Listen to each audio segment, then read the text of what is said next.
Audio Jungle.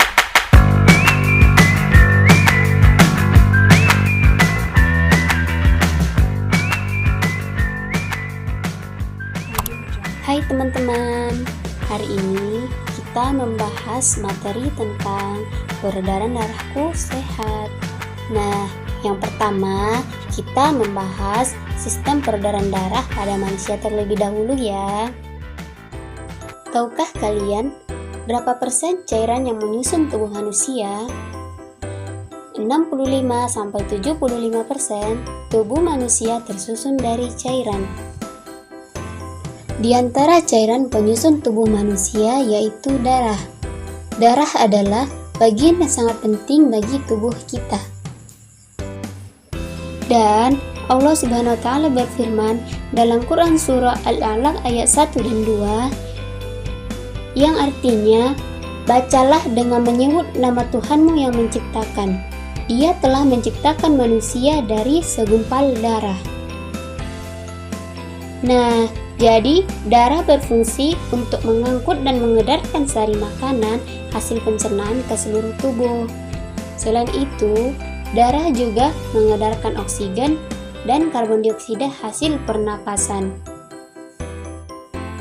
Peredaran darah atau aliran darah dalam tubuh manusia terjadi melalui organ peredaran darah, yaitu jantung, pembuluh darah, dan paru-paru. Yang pertama yaitu jantung. Jantung adalah organ tubuh yang berfungsi untuk memompa darah ke seluruh tubuh. Jantung manusia terletak di dalam rongga dada agak sebelah kiri. Jantung orang dewasa kira-kira seukuran satu kepalan tangan yang beratnya 300 gram. Di dalam jantung memiliki 4 ruang, yaitu serambi kiri, serambi kanan, bilik kiri, dan bilik kanan. Sebagai alat pemompa darah, jantung memiliki otot-otot yang kuat. Otot bilik lebih tebal daripada otot serambi, karena otot bilik memompa darah keluar jantung untuk diedarkan ke seluruh tubuh. Dan di antara serambi dan bilik jantung ada pemisah yang disebut katup jantung. Organ peredaran darah yang kedua yaitu pembuluh darah. Pembuluh darah merupakan saluran tempat mengalirnya darah dari jantung ke seluruh tubuh dan dari seluruh tubuh kembali ke jantung. Pembuluh darah terdiri atas 2 jenis, yaitu pembuluh arteri dan pembuluh vena. Pembuluh arteri yaitu pembuluh yang membawa darah yang kaya akan oksigen keluar dari jantung ke seluruh tubuh. Pembuluh arteri yang paling besar disebut aorta. Pembuluh vena yaitu pembuluh darah yang membawa darah yang kaya akan karbon dioksida dari seluruh tubuh menuju jantung. Darah dalam tubuh manusia selalu beredar dalam pembuluh darah, sehingga disebut peredaran darah tertutup. Berdasarkan arah alirannya, peredaran darah manusia dibagi menjadi 2, yaitu peredaran darah besar dan peredaran darah kecil. Peredaran darah besar berlangsung dari jantung ke seluruh bagian tubuh, kemudian kembali ke jantung. Jadi, dapat dilihat jalur peredaran darah yaitu dari serambi kiri ke bilik kiri, ke seluruh tubuh, kemudian ke serambi kanan. Kemudian, peredaran darah kecil berlangsung dari jantung mengalir ke paru-paru dan kembali lagi ke jantung. Jadi, jalur peredaran darah kecil yaitu dari serambi kanan ke bilik kanan, ke paru-paru, kemudian ke serambi kiri. Organ peredaran darah yang ketiga yaitu paru-paru. Paru-paru juga memiliki peranan yang penting dalam proses peredaran darah. Dalam proses peredaran darah, paru-paru berperan sebagai penyuplai oksigen ke dalam darah. Darah yang telah diedarkan ke seluruh tubuh tidak lagi mengandung oksigen, akan tetapi banyak mengandung karbon dioksida. Setelah kembali ke jantung, darah yang mengandung karbon dioksida tersebut dipompa ke dalam paru-paru. Selanjutnya, karbon dioksida diambil dan diganti dengan oksigen melalui proses pernapasan. Paru-paru terdiri atas ribuan tabung bercabang. Tabung bercabang yang jumlahnya ribuan, semakin ke ujung semakin mengecil. Pada ujung yang mengecil terdapat kantong udara. Kantong udara tersebut dinamakan alveoli. Masing-masing alveoli memiliki jaringan halus kapiler. Pada jaringan halus kapiler inilah tempat terjadinya pertukaran oksigen dan karbon dioksida. Agar peredaran darah kita sehat, kita perlu menjaga peredaran darah kita. Di bawah ini ada beberapa cara untuk menjaga peredaran darah pada manusia. Yang pertama, mengkonsumsi makanan yang memperlancar peredaran darah. Yang kedua, menghindari kebiasaan merokok.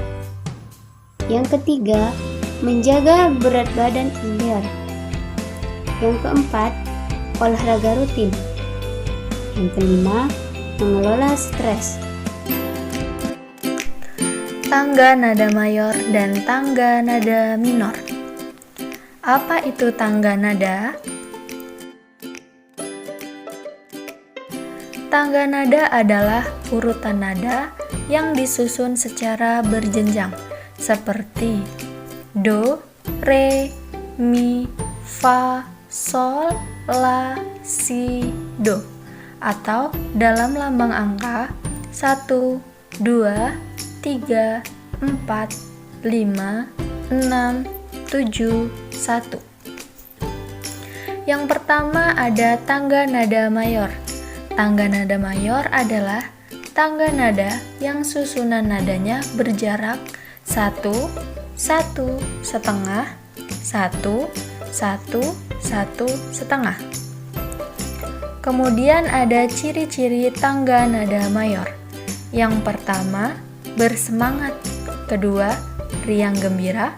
Yang ketiga, biasanya diawali dan diakhiri dengan nada do. Yang terakhir, mempunyai pola interval 1, 1, setengah, 1, 1, 1, setengah. Kemudian contoh lagu yang bertangga nada mayor. Yang pertama, ada Maju Tak Gentar, Halo Halo Bandung, dan Garuda Pancasila.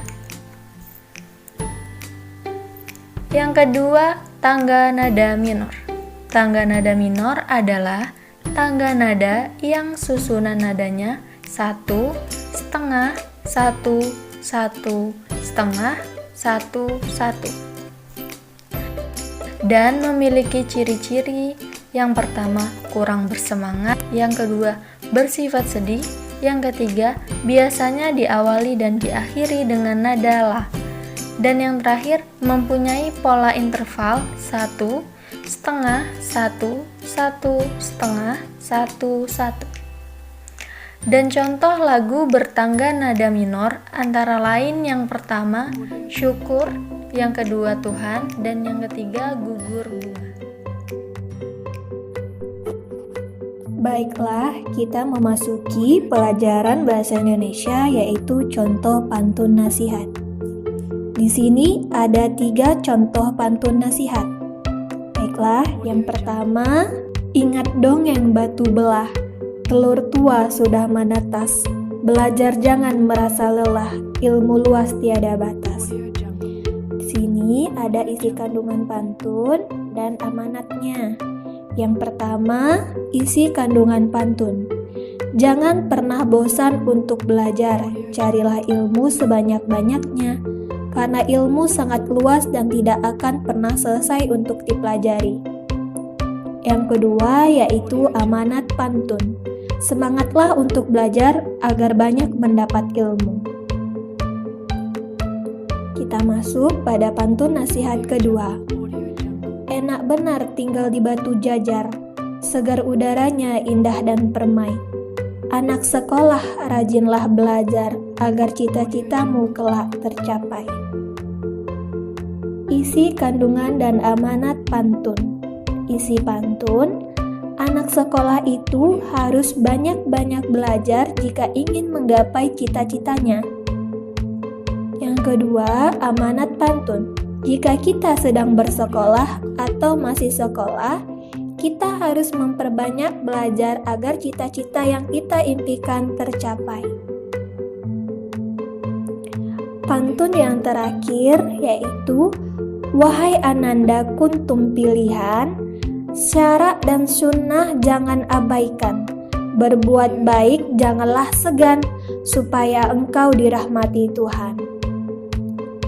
Isi kandungan dan amanat pantun ketiga ini, isi kandungannya agar kita selalu berbuat baik, sebab dengan banyak berbuat baik Tuhan akan merahmati kita.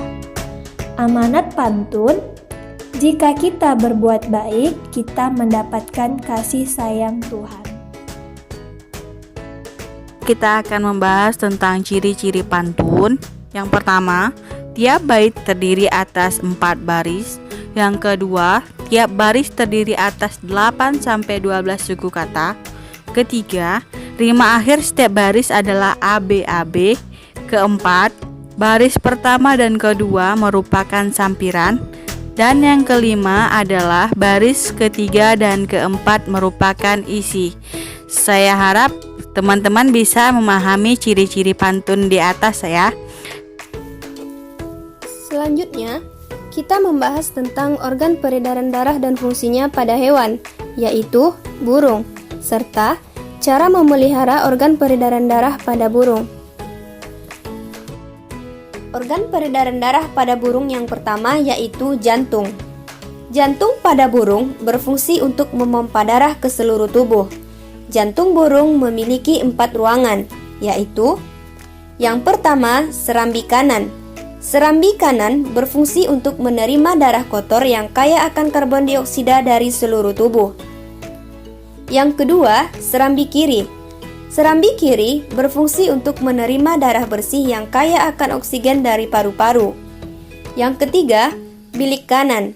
Bilik kanan berfungsi untuk memompa darah kotor yang kaya akan karbon dioksida ke paru-paru. Dan yang keempat, bilik kiri. Bilik kiri berfungsi untuk memompa darah bersih yang kaya akan oksigen ke seluruh tubuh. Organ peredaran darah pada burung yang kedua yaitu pembuluh arteri. Pembuluh darah arteri berfungsi untuk membawa darah bersih yang kaya akan oksigen ke seluruh tubuh. Yang ketiga, arteri pulmonalis. Arteri pulmonalis berfungsi untuk membawa darah kotor yang kaya akan karbon dioksida ke paru-paru. Yang keempat, pembuluh vena. Pembuluh vena berfungsi untuk membawa darah kotor yang kaya akan karbon dioksida dari seluruh tubuh untuk kembali ke jantung. Yang kelima, vena pulmonalis.